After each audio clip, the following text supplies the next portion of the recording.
네, 황태순 TV 황태순입니다. 오늘 화창한 월요일 아침입니다. 네, 좋은 아침입니다. 네, 우리 저 김영광 실장 네, 토사구팽, 네. 토사구팽에 나오는 동물이 뭐 뭔지 아세요? 그게 올해 그 삼성전자 입사 아니 답을 얘기하세요. 답을. 아니 그때 그거 어려운 말 걸 돌리지 마시고. 혹시 그거 제가 모를까봐 지금 물어보시는 거예요? 당연하죠. 뭐예요?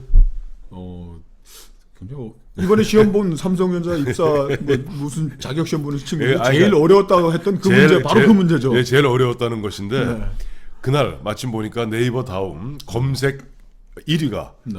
1번이 토사구팽, 2번이 청렴결백이었어요. 왜냐니까 삼성전자의 이제 입사 시험입니다만은 토사구팽에 나오는 동물의 수는 청렴결백에 나오는 색깔의 수는 무슨 색깔이냐. 자, 토사구팽 뭐죠?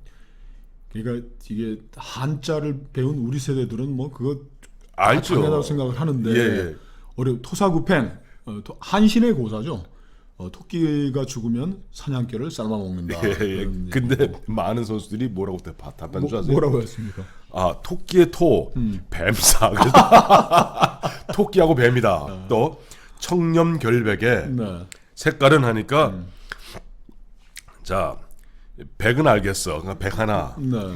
근데 청렴결백이 그게 물맑을 청자인데 그 삼수면에 이제 삼수의 물맑을 청자인데 사람들이 청색 청자인 줄 알아서 청색과 백색이다라고 답했다는 거예요. 그러니까 우리 저 황 대표님이나 저같이 이제 고등학교 때 뭐 한자 배웠던 예. 세대들은 저는 참 이게 무슨 이런 무슨 터무니없는 그 일이 벌어졌나고 생각하는데 우리 둘이 그 얘기 듣고도 참 우리 이제 황태순 TV를 하면은 네.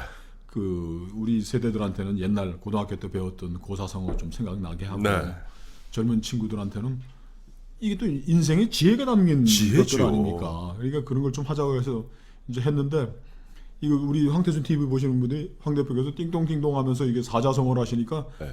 이거 왜 하는 건지 궁금하다고 또 댓글에 많이 아이고, 다루셨더라고요. 예. 그래서 제가 이제 답을 드리는 겁니다. 바로 아까 조금 전에 우리 김영광 실장이 이야기한 대로 우리 세대, 기성세대에게는 아련한 추억을 또 새로운 앞으로 우리 나라를 이끌어갈 젊은 주역들에게는 삶의 지혜를 한 번쯤 환기시키는 의미에서 사자성어를 갖다가 우리가 코너로 띵똥띵똥 하니까 중간에 띵똥띵똥 하더라도 너무 놀라지 마시고 오늘은 마침 어제 그저께 눈이 팍 오지 않았습니까? 네. 왔는데 어제 마침 쭉 하다 보니까 임종석 대통령 비서실장 페이스북이 눈에 탁 띄어요. 네. 보니까 굉장히 공감할 수 있는 내용이 있습니다. 근데 그 중에 이제 뭐가 공감이 갔냐 제가 좀 적어봤어요. 이제 보면 바로 어제 그저께죠. 그저께인가 그저께 보면은 미국하고 그다음에 유엔 안보리에서 우리가 이번에 남북한 간의 철도 공동조사하는 부분을 대해서 이른바 면제를 해줬습니다. 제재 면제를 해준 거예요. 거기에 대해서 굉장히 기쁜 마음으로 이제 보니까 페이스북에 올렸던데 이런 대목이 나옵니다. 임종석 실장의 페이스북에 나오는 거예요. 비핵화와 함께 속도를 낸다면 당장 2022년에 경의선을 타고 신의주까지 가서 단동에서 갈아타고 북경으로 동계올림픽 응원을 갈 수도 있을 것입니다. 자, 이 얘기를 들으면서 우리 김영광 실장 무슨 생각이 나세요? 제일 먼저 생각이 난 건 이번에 유엔 안보리에서 네. 남북 철도 연결 사업을 승인받는 예외 인정이죠. 승인받은 건데 예. 그게 이제 뭐 돈과 물자가 오고 갈 수도 있는 거니까 네네. 근데 뭐 그거 승인받는 굉장히 고생을 했구나 임종석 네네. 실장이 그런 느낌이 들었고요. 그 지난번에 그 동해선 동쪽에 잘라져 있는 동해선 그거를 철도 연결하러 가겠다고 그랬는데 네. 저 유엔 사령부에서 네. 유엔 사령부에서 그 우리 철도감 한 대여섯 양으로 구성이 됐는데 네. 그 한 양에 예. 실려 있는 연료가 네. 유엔 안보리 제재 위반이라고 해서 경유죠. 그거를 이제 중단을 시켰지 않습니까? 네, 그렇죠. 그걸 생각하면 굉장히 힘들게 해서 이렇게 뭐 페이스북에까지 썼구나 그런 생각이 들고 두 번째로는 김대중 대통령이 그 2000년 남북 정상회담 이후에 야심차게 추진했던 철의 실크로드. 그렇죠. 이 경의선으로 올라가서 저 중국을 거쳐 몽골로 해서 유럽으로 가거나 네. 조금 북으로 이제 서울서 출발해서 원산으로 올라가는 경원선을 통해서 예. 블라디보스톡으로 가서 예. 가거나 이걸 통해서 물자와 저 사람들이 여객들이 수송할 수 있는 걸 하겠다. 대한민국 발전의 계기로 생겼다는 생각이 났고 마지막으로 뭘 떠오르는 그렇게만 생각은 생각을 많이 해요. 생각은 하나만 딱 해야지. 한마디로 하자면 꿈이라는 게 생각이 났습니다. 저한테 물어봐 주세요. 뭐가 생각나는지. 뭐가 생각나셨습니까? 저는 사람이 생각났어요. 왜 이거에 사람이 있어요? 임종석 실장의 그 이야기를 하면서 이명박 대통령이 생각났어요. 네. 조금 전에 꿈이란 말씀하시지 않았습니까? 임종석 실장이 본격적으로 대권 플랜을 가동하는구나. 왜냐니까 네. 이명박 대통령이 서울시장 당시에 보면은 이른바 청계천을 다 복원하지 않았습니까? 청계천 프로젝트를 성공하고 2007년 대선에 나섰을 때 이명박 당시 대통령 후보가 국민들에게 내밀었던 꿈은 뭐였냐 하니까 한반도 대운하였습니다. 그렇죠. 그래서 일본에서 부산에서 그 보면 현재 4대강을 뚫고 이렇게 올라와서 한강으로 나와서 한강에서 다시 중국으로 그래서 중국에서 저 유럽으로 가는 이른바 한반도 대운하로서 가장 동쪽 끄트머리에 있는 대한민국, 일본을 포함해서죠.과 저 서유럽과를 연결하겠다 하는 것이 이명박의 대권 플랜, 대권 프로젝트의 핵심 꿈이었다면은 그렇죠. 그때 2007년 대선 기억해 보면은 우리 황 대표가 공보특보로서 도왔던 언론 특보입니다. 그게 언론 특보 마찬가지 얘기입니다. 사람들한테. 그때 그 선거전에서는 대운하 가지고 싸우다 끝이 났지 않습니까? 두 가지죠. 하나는 BBK. 네거티브로 네거티브는 BBK고 포지티브로는 한반도 대운하. 그 선거전은 그 이명박의 꿈이었던 대운하가 뭐 성사되느냐 안 되느냐, 되니 많이. 중령에서 뭐 이게 뭐 수직 리프트를 만들어서 가는 게 뭐 가능하냐 안 하냐 그거 하다가 끝이 나서 결국 그 프레임에서 집권 여당이 벗어나지 못함으로 인해서 25% 득표로 참패를 했던 것이죠. 그렇죠. 그래서 바로 먼저 우리 선거나 정치에서 보면 흔히 리스코프의 얘기 있지 않습니까? 코끼리는 생각하지 마. 상대방의 프레임에 갇히는 순간 거기서 난타전 벌이다 상대방만 돋보이게 합니다. 자, 그렇죠. 저는 이 대목에서 임종석 실장은 정말 지금은 대통령 비서실장으로서 1년 6개월 지났습니다만은 이 야심찬 젊은 임종석이 이미 대권을 갖다 꿈꾸고 있구나. 우리 국민의 꿈이라는 아젠다를 선점한 효과가 있다면 이 말씀이군요. 그렇죠. 이제 이런 부분에서 당장도 보면 이제 조금 있으면요. 아마 보면 지금 당장 이래요. 뭐 이건 뭐 지금 현재 야당이 됐던 여당이 됐던 우리가 보면은 남북이 통일된 가운데 부산에서 출발해서 블라디보스토크까지 가는 것을 마다할 사람은 없습니다. 사실 상대방들이 크게 트집 잡기 어려운 어떻게 보면 굉장히 큰 아젠다를 갖다가 국민들에게 내밀고 저는 그렇게 봐요. 만약에 임종석 실장이 뭐 만년 실장하지는 않지 않겠습니까? 임종석 실장이 실장을 마치고 2020년에 총선에 뭐 도전해서 아마 그 유력한 대선 주자 군에 아마 포함될 겁니다. 그런 부분에서 굉장히 큰 어떻게 아젠다로서 국민들 앞에 선점했다. 즉 임종석 대권 플랜이 본격적으로 가동되는 냄새를 지울 수가 없다는 게 제 생각이에요. 근데 아직 뭐 비서실장으로 일을 하고 있고 대선이 뭐 2022년인데 이 뭐 대권 플랜을 가동하기 시작했다라고 분석하시는 거는 우리 저 황 대표의 정치 평론가들이 너무 이게 민감한 분석 반응 아닐까요? 뭐죠? 우리 김 실장 아시겠습니다만 제가 이제 예전에 보면은 60의 황태자 박철원 의원의 보좌관을 했고 2000년부터는 당시 집권 새천년 민주당 김중건 대표의 비서실 부실장을 했습니다. 당 부실장이에요. 뭐 그런 흐름 속에서 제가 이제 2007년에 정동영 대통령 후보 언론 특보를 한 것인데 즉 뒤집어 이야기하면 저는 대권 프로젝트를 갖다가 직접적이죠. 간접적이 아닙니다. 직접적으로 3번에 참여해서 그런 느낌에 대해서 다른 사람보다는 좀 예민합니다. 비근한 예로서 제가 지난번에도 한번 소개했죠. 2005년에 그 박철원 전 장관의 그 바른 역사를 위한 증언이라는 책이 있습니다. 거기 보면은 그 이제 이분이 이제 2000년에 이제 정계 은퇴를 하고 이제 쓴 책인데 그때 이 책이 그 베스트셀러가 됐었죠. 한 10만 부 가량 팔렸어요. 여기 보면 이분은 또 이거에서도 상당히 또 많은 수익을 올릴 수 있겠네요. 원래 돈이 많은 분인데. 뭐 돈이 많지는 않죠. 어쨌든 거기 이런 대목이 있어요. 네. 그러니까 87년 12월 16일 날 노태우 대통령 후보가 대통령에 당선이 됩니다. 이제 취임 준비 만들고. 취임준비위원회 만들고 그럴 텐데 그해 12월 29일까 대통령 당선된 지 아직 보름이 안 됐을 보름 안- 때 네, 네. 그때 보면 이상현 안기부 1차장하고 윤오경 안기부 기조실장이 박철원 그러니까 박철원 당시 그 이제 특보죠. 노태우 특보는 최고 실세로 떠올랐을 때 어떻게 보면 살금살금 어떻게 보면 좀 그 동향을 얘기해 주는 대목이 나오는데 보면 정보보고죠. 이게 이종찬 등등을 통해서 이미 차기 대권 프로젝트를 가동하고 있다. 대통령 취임도 안 했는데. 아 그러니까 여기 나오죠. 뭐라고 보면 또 이들은 대통령 권한을 약화시키기 위해 당 간부의 경선, 강요직의 건의제, 인사권 이양 등 대통령을 허수아비로 만들고 당내 실권 그룹을 형성하여 차기 정권을 도모하려는 의도된 정치 홍보 전략을 수행 중이라고 판단된다라고 보고했다는 거예요. 즉 노태우 대통령 당선자는 아직 취임도 안 했는데 그 5년을 갖다 이미 준비하는 것이 바로 권력의 생태입니다. 결국 생립니다. 그래서 이종찬 씨가 민정계의 후보로서 92년에 김영삼 후보하고 공건일책의 싸움을 벌였죠. 그렇죠. 그렇게 준비를. 그러면 임종석 씨 뭐 빠르다고 할 수도 없네요. 빠른 게 아니죠. 지금 보면 문재인 정부가 지금 1년 6개월이 이제 1년 6개월이 다 돼갑니다. 아니, 1년 6개월이 지났죠. 1년 6개월이 지나고 내년 1월이면요. 전체 임기의 3분의 1을 지나게 됩니다.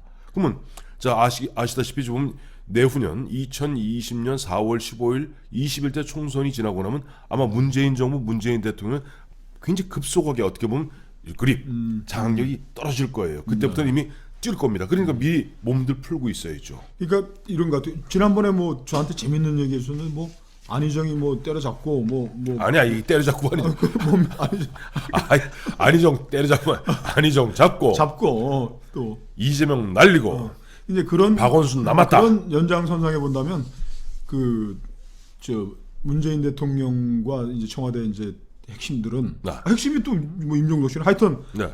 저 문재인 대통령은 네. 자신의 그 퇴임 후를 대비해서도 이제 후계자를 또 키워야 될 필요가 있고 네. 그러면 뭐 임종석 실장을 뭐 이만 뭐 비서실장 한 것만 해도 캐리어 뭐 충분한 것 같은데 뭔가 한 번 더 약하지요. 자리를 준다면 어느 자리를 주면 좋을까요? 그렇죠. 그도 아까도 말씀드렸습니다만 4년 내내 물론 문재인 대통령 같은 경우 과거 비서실장 뭐 그 앞에 민정수석도 했고 비서실장 했습니다만은 또 공백이 있지 않습니까? 2007년 나와서 대통령 될 10년의 기간이 있어요. 임종석 실장이 나이가 좀 쉬운 둘입니다. 네. 본인이 어떻게 보면 대통령하기 뭐 그게 빠른 나이도 늦은 나이도 아니에요. 딱 좋은 나이네요. 50대 어떻게 대통령. 50대 좋습니다. 중반의 대통령. 네. 그러면 임종석 실장 입장에서는 지금 계속 보면은 이번에도 얼마 전에 그 선글라스 흔히 뭐 라이방이라고 그러죠. 레이벤 그 공군 선글라스 끼고 보면은 지난번에 화살머리 고지에 가서 실제로 보면 그 이제 뭐 지뢰 작업 갔다가 이제 보면 그 당시 뭐 국정원장 등 대동하고 보지 않았습니까? 더 팍토 프레지던트죠. 사실상의 대통령. 드팍토 이러시면 안 됩니다.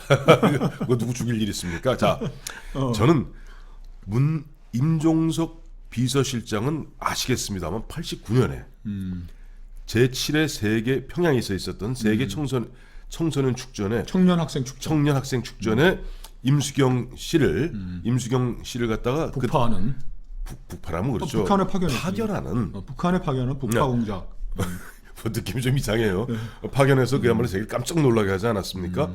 이미 임종석 실장 그와 같이 남북 문제에 대해서 통일 문제에서 굉장히 천착하고 있어요.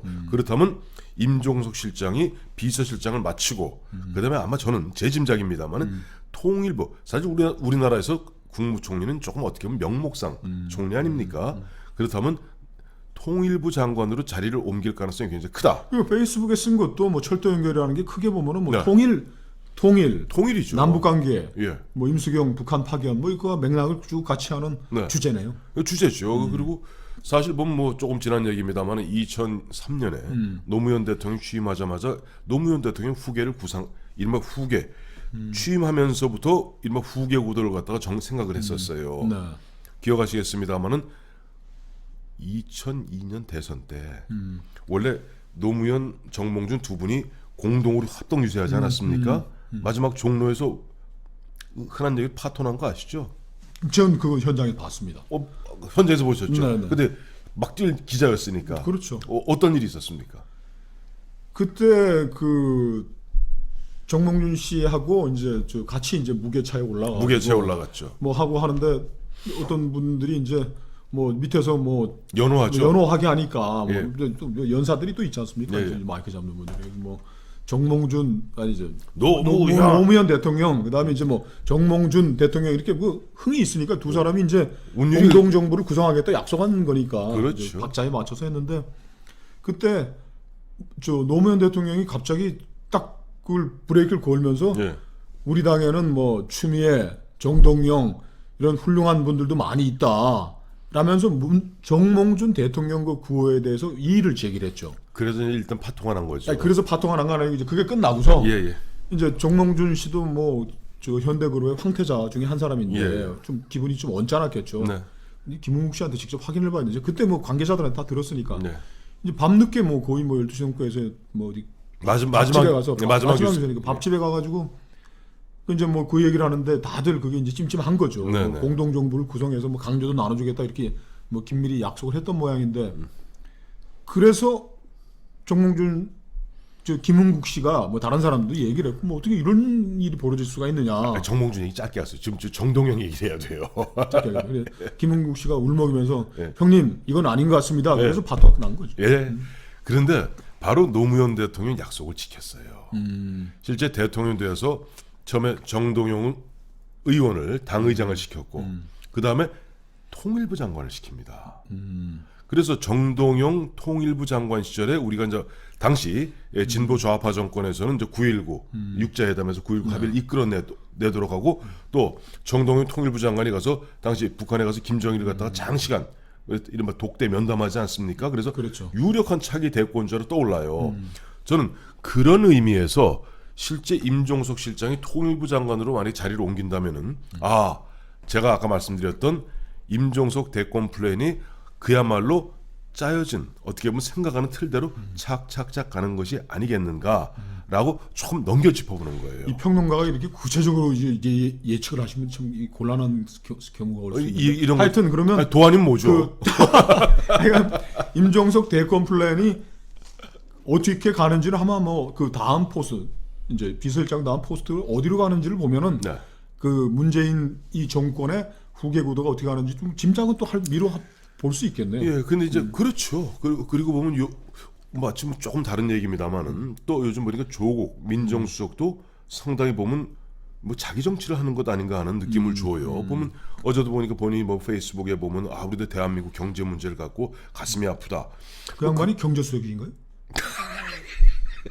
민정수석이죠. 근데 정동영 후보 뭐 또 언론 특보로 모셨는데 예, 그러니까 노무현 대통령 성격답게 예. 이제 화끈하게 다 밀어줬는데 그러면 정동영 의원 입장에서는 머리를 잘라서 뭐 미트리를 삼아줄 정도로 은혜를 입은 건데 그분 지금 더민주당인가요? 거기 안 가 계시고 다른 어디 당에 가 계시죠? 민평당 계시죠? 뭐 그것도 뭐 긴 스토리가 있겠죠. 긴 스토리인데 그건 나중에 나중에. 여시고 자 한마디로 짧게 말씀드리면 이른바 친노들이 가장 싫어하는 정치인은 박근혜 이명박이 아니라 정동영일 가능성이 큽니다.